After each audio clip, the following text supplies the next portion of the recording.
আহ, যে ছেলেটা অ্যাকিউজড আছে, সে মাইনর ছেলে আছে, তার বয়স হচ্ছে 17 ইয়ার্স। ওর বিরুদ্ধে একটা অ্যালিগেশন ছিল যে একটি মেয়ে একটা এলিগেশন দেয় যে তার সাথে শারীরিকভাবে সম্পর্ক করে, এবং সম্পর্ক করে তাকে মিসইউজ করা হয় এবং তার পরিবারকে ভয় দেখানো হচ্ছে। তো সেই মেয়েটির বাড়ির লোকের কমপ্লেন উপর বেস করে একটি স্পেসিফিক কেস রিজু করা হয়েছে রেজিনগর থানায়, এবং যেটা পক্সো অ্যাক্টে রিজু হয়েছে এবং চাইল্ড ম্যারেজ প্রোহিবিশন অ্যাক্টের মধ্যে দেওয়া আছে। তাতে আমরা দুজনকে অ্যারেস্ট করেছি। যে ইউটিউবারের কথা আপনারা বলছেন, সে ছেলেটির বয়স 17 বছর। তো অ্যাজ পার পক্সো অ্যাক্ট তাকে আমাদের জুভেনাইল জাস্টিস যে বোর্ড আছে, জেজেবি, সেখানে প্রোডাকশন করতে হবে, এবং তারা যেটা সিদ্ধান্ত নেবে তাকে মেবি হোমে স্থানান্তরিত করা হবে, এবং আমাদের বাকি যে লিগেল প্রসিডিওর আছে মেডিকেল থেকে শুরু করে সেখান থেকেই হবে।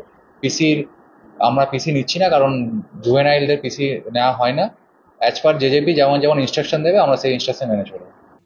এখন একটা ভিডিও হয়েছিল, হ্যাঁ ভিডিও করেছিল, কিন্তু সেই ভিডিওটা ও দেখে হঠাৎ পোস্ট করে দেয়, দিয়ে বলে যে তুমি যদি আমাকে বিয়ে না করো আরো ভিডিও পোস্ট করবো, তোমার লাইফ বরবাদ করে দিবো। আমি ওকে বিয়ে করতে বাধ্য হয়েছিলাম, হ্যাঁ ব্ল্যাকমেল করতো, যে আমি ওকে বিয়ে করতে বাধ্য হয়েছি। আর এখন ও ওইসব ভিডিও ভাইরাল করে এখন ও আমার দিকে আর ফিরে তাকাচ্ছে না, এখন অন্য মেয়েদেরকে নিয়ে ফুর্তি করে বেড়াচ্ছে। এখন তাহলে আমার লাইফটা কি হবে? এখন তো আমার পুরো জীবনটাই বরবাদ করে দিল ও। তাহলে আমি এখন কি করব আমি, বলেন? কারণ আমার তো একটা লাইফ আছে, তাই না? আমি তো একটু বাঁচতে চাই, কারণ ওর জন্য যদি আমি মরে যাই তাহলে আমার আমার ফ্যামিলি তো আমার জন্য শেষ হয়ে যাবে, তাই না? আর ও এখন আমাকে বিয়ে করে অন্য মেয়ে নেয় না আসছে, এখন আমার দিকে আর ফিরেও তাকাচ্ছে না। এখন তাহলে আবার কি হবে?